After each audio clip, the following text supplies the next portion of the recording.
Latihan ringan Timnas Indonesia digelar di Stadion Madia GBK Jakarta pada Minggu petang. Pada sesi latihan, pelatih Timnas Sintayong menyebutkan para pemainnya dalam kondisi baik. Namun karena baru saja bertanding melawan Arab Saudi dan setelahnya langsung menuju Jakarta, STY tidak memungkiri jika pemain Timnas mengalami kelelahan. 선수도 전체적으로 컨디션 좋고 피곤하지 않다면 그건 거짓말이고, 우리가 유럽에서 왔다가 마틴 같은 경우 미국에서 왔다가 그리고 경기 끝나자마자 바로 공항에 이동해서 자카르타 돌아왔기 때문에 선수들 전체적으로는 몸은 피곤하지만 컨디션은 대부분 좋다. Timnas Indonesia kembali berlatih di Stadion Madia Gelora Bung Karno Jakarta setelah sempat istirahat pada Sabtu kemarin. Berada di posisi keempat klasemen sementara grup C, Timnas Indonesia akan menghadapi Australia dalam lanjutan kualifikasi Piala Dunia 2026. Sedangkan Australia berada di peringkat kelima. Lalu bagaimana saudara persiapan jelang pertandingan Timnas lawan Australia? Kita tanyakan kepada jurnalis Kompas TV Mario Sarong yang berada di Stadion Gelora Bung Karno Jakarta. Selamat malam Mario. Ini jadi apa yang menjadi fokus dari STY jelang laga lawan Australia?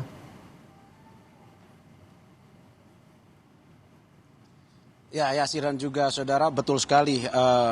Memang hari ini dijadwalkan latihan dilakukan oleh Timnas Indonesia di Stadion GBK. Dan ada 3 fokus atau tujuan yang akan dicari dari latihan yang dilakukan hari ini dan juga besok. Di mana 3 fokus itu adalah yang pertama terkait dengan recovery, yang kedua strategi, dan yang ketiga adalah chemistry. Di mana untuk recovery ini dengan latihan STY ingin agar para pemain timnas yang kemarin baru saja bertanding melawan Arab Saudi ingin recovery secepatnya, pemulihan stamina fisik dan juga mental sehingga nanti ketika akan melawan Australia bisa siap dengan penuh. Selain recovery juga terkait dengan strategi, di mana strategi untuk latihan ini mereka berdasarkan evaluasi yang dilakukan pada pertandingan melawan Arab Saudi kemarin. Apa yang mungkin masih perlu ditambahkan, kesalahan maupun apa yang ingin disempurnakan akan dilakukan di latihan yang kemungkinan akan terjadi pada besok, di mana besok akan terjadi latihan untuk mengolah fisik dan juga strategi. Ini yang akan mereka cari fokus utama dalam latihan. Dan yang terakhir adalah chemistry. Dan di chemistry ini bagaimana mereka, baik pemain tim yang ada di lapangan maupun di luar lapangan, komunikasinya lebih diintensifkan sehingga mereka lebih siap untuk nantinya melawan Australia. Ini 3 fokus utama yang dicari oleh Sintayong ketika akan melawan Australia melalui latihan yang mereka lakukan digelar selama 2 hari.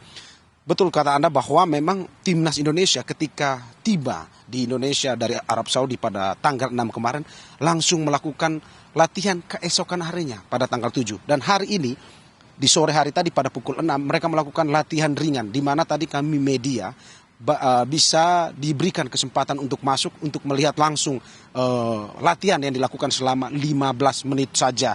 Di mana sebenarnya latihan ini dilakukan secara privat, tetapi untuk media diberikan kesempatan 15 menit pun juga diberikan kesempatan untuk mewawancarai langsung Sintayong, pelatih Timnas Indonesia. Di mana pelatih Timnas Indonesia Sintayong juga mengatakan bahwa tidak memungkiri kalau saat ini pemain Timnas masih dalam kondisi yang kelelahan akibat dari pertandingan kemarin melawan Arab Saudi dan pulang ke Indonesia. Tetapi dirinya optimis bahwa dengan hasil yang didapatkan 1-1 kemarin lawan Arab Saudi dengan potensi pemain Indonesia yang dinilai positif, maka lawan Australia nanti STY optimis Indonesia akan meraih kemenangan. Itu yang bisa kita kabarkan kepada Anda Yasir, dan hingga saat ini kita masih menunggu terus recovery dan juga latihan-latihan yang terus dilakukan hari ini dan besok sebelum nantinya akan melawan Australia pada tanggal 10 September atau Selasa esok nanti. Kembali pada Anda Yasir. Jelang lawan Australia, kondisi pemain dalam kondisi yang baik dan juga prima, begitu staminanya.